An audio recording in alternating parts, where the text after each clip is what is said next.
Hello everyone, it's Pritt back again with a new topic in West Virginia divorce. Today we're going to be talking about homeschooling.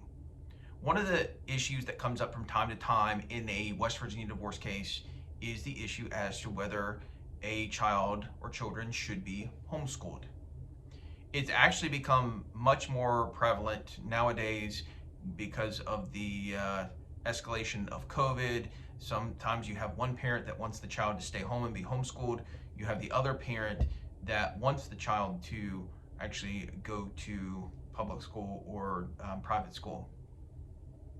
And one of the things that you have to look at first is, in the event that there is a court order in place, the court order should include in there who has decision making when it comes to education.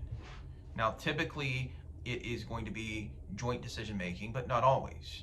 If it is found to be the decision making on the part of one person or the other, that person is solely going to make the decision on whether a child is homeschooled. If you're just now going through a divorce and you're in the process of it, or alternatively you have joint decision making, then it becomes a lot more problematic and difficult to deal with. You are going to have arguments on both sides as to whether homeschooling should or should not be found to be appropriate in a given circumstance.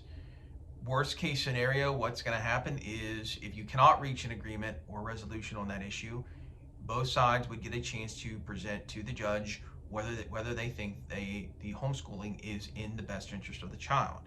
I mean, let's say you cannot reach an agreement and there's already a parenting plan in place. Somebody would have to file for a modification or the appropriate motion with the court. In the event that it's not resolved, or it's not resolved through mediation, you would go in front of the judge and then the judge would decide. The same thing applies if you are just now going through a divorce and one parent wants to homeschool and the other parent doesn't.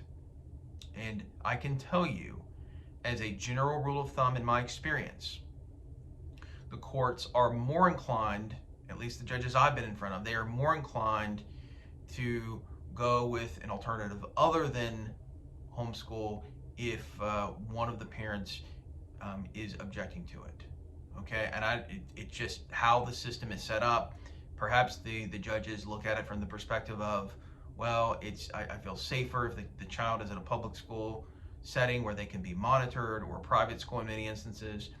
But that's just generally what the courts do. That our statutes are set up such that when it comes to issues like that, the judges are usually going to decide when people cannot reach an agreement, and there's no stipulation in the order about who decides. But I mean, I think that's the big takeaway you need to take from this, is that the judges are usually inclined not to allow a child to homeschool, though it is certainly up to the judge to determine one way or the other whether that is in the best interest of the child. So that consists of today's video.